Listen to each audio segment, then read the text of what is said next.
was really happy that this summer I was finally going on a trip with Mia, who is my closest friend from high school. We decided to travel to a small town during our summer vacation. It was a 4-day trip.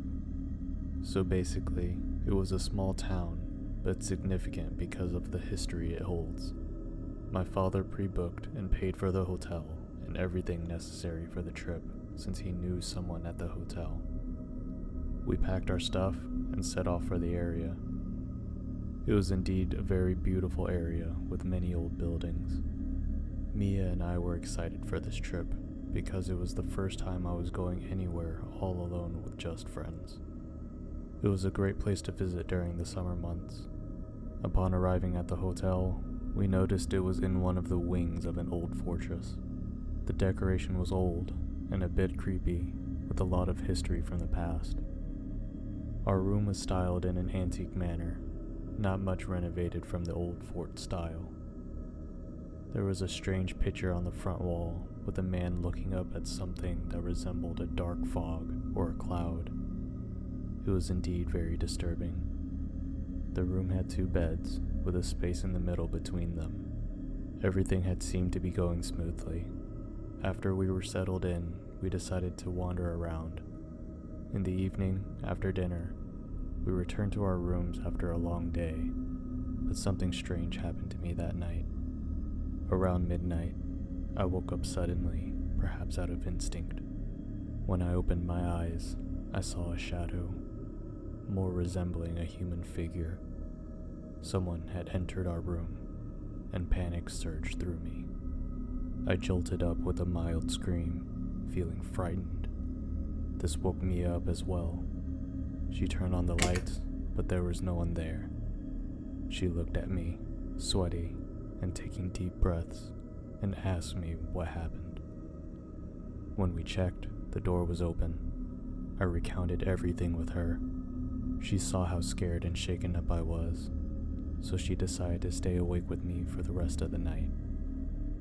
In the morning, we were still confused about how someone could have entered our room. I was not able to see him properly. The next morning, we complained to the manager about the incident and requested them to change our rooms, but they didn't make any arrangements. That night, we were unable to sleep. We placed a table in front of the door. Late at night, we woke up to a sudden sound. Someone was trying to open our door. When they couldn't, they started knocking on it. Our hearts stopped beating. After a few minutes, it stopped.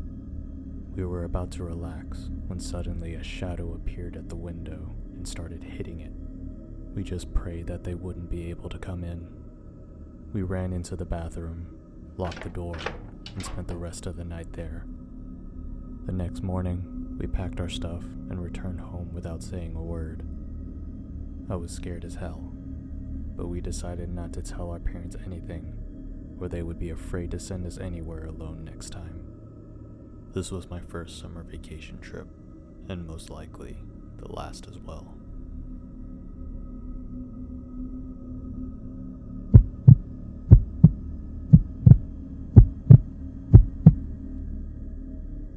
During summer vacations this year, I had a plan of going camping with my friends, Jack and Alex. We had been friends since our childhood, always the crazy ones, always up for exciting things and adventures. During this long period of summer vacations, there was another camping trip with them in a nearby forest. Most people don't go into the dense forest for camping, but it was us, the adventure lovers, so we decided to camp a little deeper in the forest. The plan was all set, and on Friday evening, we were all ready to go. We packed our stuff, I picked them up, and soon we were on our way to the forest. It was getting dark, and we were still not there yet because we took a bit of a longer stop. The road was all empty at the time for some reason, maybe because of rumors of sightings of something supernatural on this road. Well, who cares about all that shit, Jack said, and we kept on driving. Then, we saw a guy walking on the other side of the track. I still remember it wasn't clear because of the nighttime, but Alex did mention something funny about him that drew our attention towards him. We passed, but then something very weird happened. Another car passed by that person, and it illuminated the road. When that person was in the lights, we saw him growing taller and taller, becoming an elongated figure. Then, in the blink of an eye, it moved and disappeared or transformed into fog. We all saw it, but we couldn't believe it. I was scared, and I didn't dare to stop my car. We kept on discussing that guy. I was so scared that I even asked Jack and Alex to cancel the camping plan and go back, but they were not ready for that. Even though it all happened near our camping area, we decided to camp anyway, but we canceled the deep forest plan. Instead, we went to a common camping area, but it was not the end of that thing. During the night, not long after we slept, I heard a strange sound. I don't know exactly what kind, but it was scary.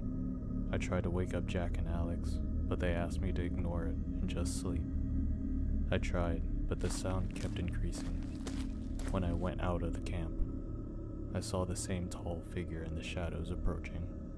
I started screaming out loud. Alex and Jack came out to check. They took out the torch and checked, but there was no one there. They thought I was overthinking about the rumors and believing in ghosts, so they didn't believe me. We went back to work. I wasn't able to sleep afterwards. I didn't feel safe and kept on having the feeling of being watched. Seeing that, Alex woke up, and for the rest of the time, we chatted a bit. Then once again, I heard that voice along with heavy footsteps. I looked at Alex to see if he heard it too, and when I looked at his face, his expression clearly told me that he heard it too. And this time, we saw that shadow too approaching the tent, taller than a normal human. We could see that in the light of the fire we lit in front of our tent.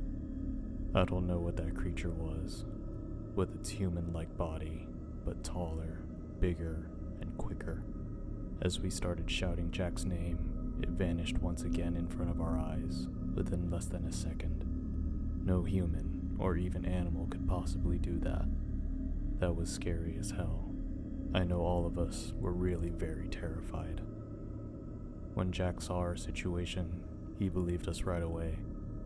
We decided not to sleep the whole night. We stayed alert all night and waited until dawn. It was so difficult to pass that time. The whole night, we kept hearing those footsteps around our tent as well as seeing that shadow, but we didn't dare to get out of our tent. As soon as it was dawn, we left the place the next moment and drove straight to our homes. We were quiet the whole journey as we were too scared and had no idea what had happened to us. Whatever it was, someone playing a prank on us or something otherworldly, I'm glad that all of us made it out safely.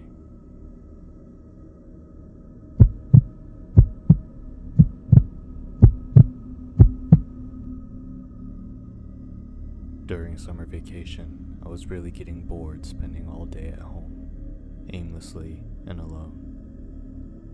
I was fed up with the same routine. Then, one day, I received a random text from an unknown number saying, "Hey, what's up? I have an extra ticket for a concert next weekend. Do you want to come with me? We will have fun." I was puzzled. I looked at the text again, trying to figure out who that person might be, but I couldn't find anyone from my friend circle. So, I texted back, who's this? Do I know you? A few minutes later, I received an apology message from the same number and found out it was a girl who was trying to text one of her friends. She introduced herself as Elizabeth. We laughed about the mistake and exchanged some texts. We started chatting as I got someone to talk to in this long vacation. Every time I tried to ask her about her life, she would try to change the subject or give me a one-liner, unclear answer. I passed over that by assuming that she might have had a tough time, or she's just not really good at talking about herself. Eventually, we exchanged some photos as well. There was a strange thing about her pictures. Each picture she sent was slightly different from the others. It appeared like different people that looked alike, but I was not sure because her face was not clear in any of them. I was still a little dubious, so I asked her to get on a video call, but she denied it. So the days passed like this, and we planned to meet. She told me to pick her up, so that we didn't have to take our separate cars, and I agreed. I asked her about her location and to send me her address. She said she lived in a hotel and would text me the address. I waited all day, but she didn't update me on her address. Finally, it was Saturday evening, and I got her text with an address just before I was leaving. When I looked up the address, I found out the area was kind of in a seedy part of town, and it bothered me a little bit. I got there on time and parked my car. In the parking lot, I noticed some dangerous, weird-looking men at a distance. They got out of their car, but I didn't see them pull in. It seemed like they were already sitting in their car, waiting for someone. I tried to ignore them and texted Elizabeth, telling her what my car looked like. When I looked up again after putting my phone in my pocket, I saw those men starting to walk and coming towards my car with steady steps. They passed my car and headed towards the building. I had been getting bad vibes since I received her text with the address, but I kept convincing myself that everything would be okay. So, once again, I turned a blind eye to it. I checked my phone and received a voice message from her asking where I was. There was a male voice in the background. It took me a second to recall my doubts about this girl. Instantly, I glanced at the building and noticed someone on the first floor pull back the curtain and look out the window. A sudden knock at my window scared the hell out of me. Meanwhile, I didn't notice another group, similar to the previous men, had walked up to my car. My heartbeat started to rise, and my mind raced through 100 possibilities of what could go wrong. Without a second thought, I started the engine and peeled out of there. I didn't look back. My heart was racing, and so was my car. When I got far away from that motel, it started to feel safe looking at the surroundings. The constant blink of the phone diverted my attention, and when I checked, my phone was flooded with text messages from her number. They contained photos of me from the last couple of weeks. They were sending threatening messages, saying things like, "You can't get away from us. It's not that easy. We found you before, and we'll find you again." I switched off my phone and got back home. Later, I decided to block that number, which I did. It all freaked me out. It was scary, and I didn't sleep that night. I received the same threatening messages from different numbers for the next few days, and I just tried to ignore them. Eventually it stopped. I spent the rest of the vacation out.